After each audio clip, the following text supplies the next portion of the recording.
ಬಿಸಿಲುಕೊಪ್ಪದಲ್ಲಿ ಒಂದು ಪ್ರತಿಭಟನೆ ಮಾಡಿದ್ವಿ. ಬಿಸಿಲುಕೊಪ್ಪದಲ್ಲಿ ಪ್ರತಿಭಟನೆ ಮಾಡಿದ ಮೇಲೆ ರೋಡಿನ ಸಲುವಾಗಿ ಅವರು ಒಂದು 10 ದಿನ ಕಾಲಾವಕಾಶ ತೊಗೊಂಡಿದ್ರು.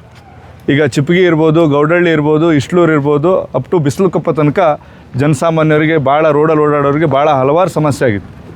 ಇವತ್ತು ಮತ್ತೆ ನಾವು ಎಲ್ಲ ಚಿಪ್ಪಗಿಯಲ್ಲಿ ಅಷ್ಟು ಜನ ನಾವು ಚಿಪ್ಪಗಿ ನಾಗರಿಕರೆಲ್ಲ ಸೇರಿ ಆ ಕಾಂಟ್ರಾಕ್ಟರ್ನ ಕರೆಸಿ ಇವತ್ತೇನು ಇಲ್ಲಿ ಅವ್ನು ಕರೆದು ಮಾತಾಡಿದವಾಗ ಇನ್ನೇ 5 ದಿನದಲ್ಲಿ ಈ ಚಿಪ್ಪಗಿಯಿಂದ ಅಪ್ ಟು ಗೌಡಹಳ್ಳಿ ತನಕ ಅಂದರೆ ಬಿಸಿಲುಕೊಪ್ಪ ತನಕ ರೋಡನ್ನು ಈಗೇನು ಅಗದು ಹಾಕಿದ್ದಾರೆ ಆ ರೋಡನ್ನು ನಾನು ಅದನ್ನು ಸರಿ ಮಾಡಿ ಕ್ಲಿಯರ್ ಮಾಡಿಕೊಡ್ತೇನೆ ಅಂತ ಒಂದು ಆಶ್ವಾಸನೆ ಕೊಟ್ಟು ಇವತ್ತೇ ಹೋಗಿದ್ದಾರೆ.